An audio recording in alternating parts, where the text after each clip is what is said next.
mga katits, meron man tayong mga bagong ano dito, gamit. Ito yung Precision Master Rod. May gold wire to. Mamaya i-test natin yan. Isa-isahin ko lang muna yung mga gamit natin na bago. Tapos, meron tayo dito, ito yung long range. Ito yung long range. May gold wire na rin yan sa dulo. Para hindi ka na magbabala. I-test natin mamaya yan, isa-isa. Ito yung pinaka-latest natin, no? Bago. Mahaba yung handle niya. At pwede ka rin maglagay dito ng additional na load. Yan. So, itong rod na to, connected yan punta rito para meron siyang connection sa frequency. Then, meron din siyang ano dito. Kita mo to? Meron siyang gold wire dito para kahit di ka na magbala. Ngayon, kung gusto mo maglagay ng additional dito, pwede ka maglagay. So, ang tawag natin dito ay ano, aurameter. Tapos, meron pa tayo dito isa. Ito. Pure copper na ano, Japanese one. So, meron na rin siya dito. Ito makikita mo, ito, magnetic wire to. Itong isang, dito sa maliit na to, ito yung gold wire. So, meron na siyang load na ginto. At nilagay natin dito para mabilis siyang makapick up. Pwede mo rin siyang lagyan dito ng ano, additional na load kung gusto mo maglagay ng panibagong bala. Okay? So para sa mga nagtatanong kung ito ba ay legit, yes, legit lahat yan. Pwede mong gamitin pang treasure hunting. Kaya provided na marunong kang gumamit yan. Kasi kung hindi ka marunong gumamit yan, huwag mo na munang subukan dahil baka masira ang buhay mo. Okay? So para malaman nyo ba kung talagang legit, meron tayong permit niyan dito. So in-approve tayo ng DTI at itong BIR, yung 2303 na permit. So ibig sabihin, ano tayo, accredited ng government, pinapayagan tayo magbenta niyan. Siyempre, at the same time, kailangan magbayad ka rin ng buwis sa gobyerno. Huwag mo naintindihin kung saan na pupunta, kung sa flood control o hindi, basta importante nagbabayad ka ng buwis. Okay? So ito ngayon, i-test natin para malaman natin kung talagang legit siya. Ngayon, sa mga hindi pa marunong gumamit, ang advice ko lang, mag-practice kayo. Practice lang, ang pinakasusi dyan, para rin yung manibela. So, pwedeng mag-drive na hindi ka nagpa-practice. Practice muna yan. Okay? Stop mo boy. Okay, ka-TH na Edwin Mercades ng Ordaneta City. Ito yung mga gadget na in-order na. At gano'n to. Ito yung Precision Master Rod. Nakita mo, naka-safe siyang lagayan. Tapos, ito yung ating long range locator. Meron din siyang safe na PVC, na holster. Ito yung Japanese one natin. So, naka-safe din siyang lagayan.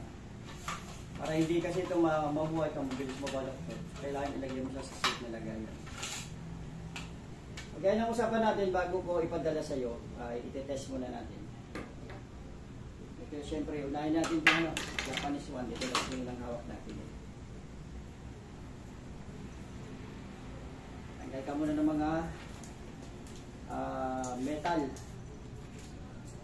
Kaso or kung saan. Bariya dito, tanggalin mo. Kasi baka may mga content ng gold. Okay, so ito yung Japanese wire mo, ito yung sinasabi ko siya yung gold wire. Yan, yung ilalim, magnetic wire na yan. At pwede kang maglagay dito ng additional na load. So, halimbawa malayo yung distance nung i-detect mo. Ganyan paghawak niya pakita mo. Pakita mo. Ganyan paghawak niya pitin mo ang ganyan, tapos itong handle patapain mo dito sa pulso. Then steady ka. Ihinto yung kanyang pendulum diba?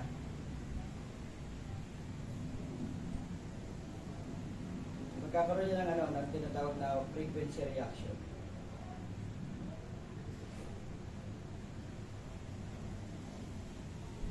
So kung makikita mo,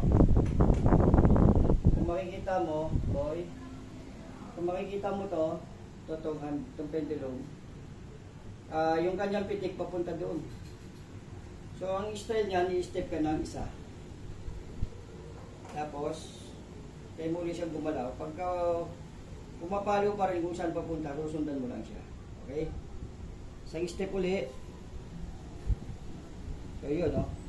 Yung kanyang galaw malakas na. Then, pagka natapatan mo yung object, gagaya nito, natapatan mo ng ganyan. Malalaman mo na kung paano yung galaw ng pendulum. So, pag bumilog siya ng ganyan, umikot siya ng ganyan, ibig sabihin, natatapatan mo yung target object. So, bakit maliit yung ikot niya? Kasi maliit yung ating nadidetect. So, kung yan ay malaking box sa ilalim, malamang ang ikot ng ating pendulum, siguro gaplangga na yan. Okay? So, ito yung test ng Japanese one. Test natin yung isa pa. Lagyan natin sa kaha para talagang nakasave siya na. So, ito yung ito yung iyong Precision Master Rod. Yung cutter din yan, then, ito yung pinaka-ano niya, lagayan. Nakasave siya. Tapos yung kanyang antena nakatago dyan sa handle. So lahat ng gamit natin, meron siya laging safety holster para pagdating sa inyo, hindi nasisira. Hindi mo lang pag-connect na gano'n yan, no? Saksak mo lang yung handle doon, yung bearing sa handle.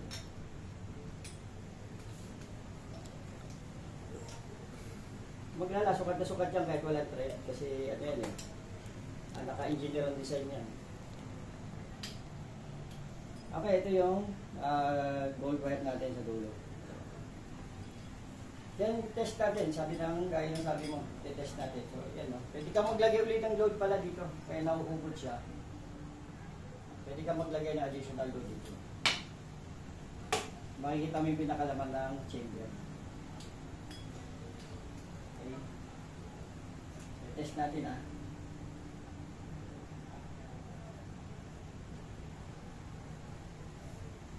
Pag itinutok mo yung antena sa lupa, ang tawag dyan ground balance. And dahan-dahan mo siyang iangat. Tapos ang style nito, naka 1 degree ng pailalim, palubog, inclination mo ba? So, hintayin mo kung saan pipihit siya. Kung saan yung kanya nga hinahanap na frequency. So, meron siyang ditong load. So, para malaman mo kung nasaan, halimbawa may cross line kang isa dito, dito ka naman sa kabila ngayon.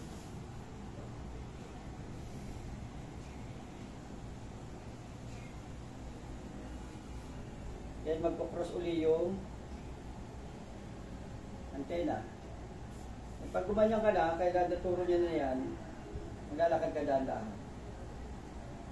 Okay, huwag bibilisan kasi frequency nawawala Andahan lang. Ngayon, pag nakapal yung frequency, kita mo, magsasara siya.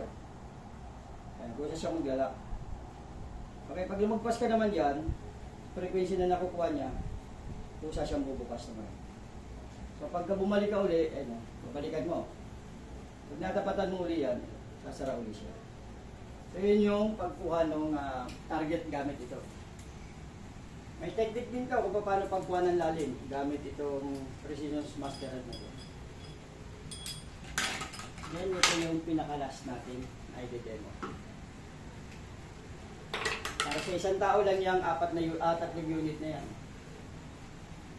Ito yung bestseller natin, long range locator. So meron din siyang lagayan dito ng bala. Kaya ganun din to yan, yung handle niyan, ditanggal para kahit may silang siya. May bulsa, para hindi halatang may detector kang dala.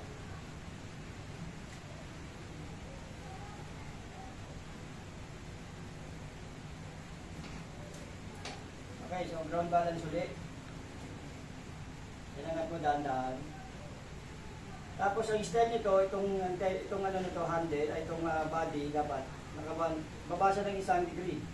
1 degree para malaman mo kung saan talaga yung takbo. Kasi pag i-balance mo, kung saan siya pupunta, pag nilevel mo. So kailangan nakayuko siya ganyan. 1 degree. Ayan, pag siya kusang gumalaw, ibig sabihin may nahabol siyang frequency.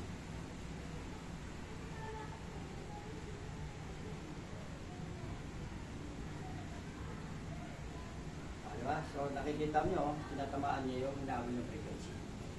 So kung dito naman, ito ulit, cross line rin natin siya. Lagi ang style niya, lagi pababa niya 1 degree lang ha. Masyadong malalim. Nahirapan siya mga. Ayan. Kung saan gagalaw siya at tuturo niya kung nasa yung target natin. Okay, so kapag na-cross line mo na, i-check mo yung antena. So lalakad din naman yun. Pupunta doon, yung siya ituturo niya. Pag natapatan mo yung, yung object niya, iikot siya.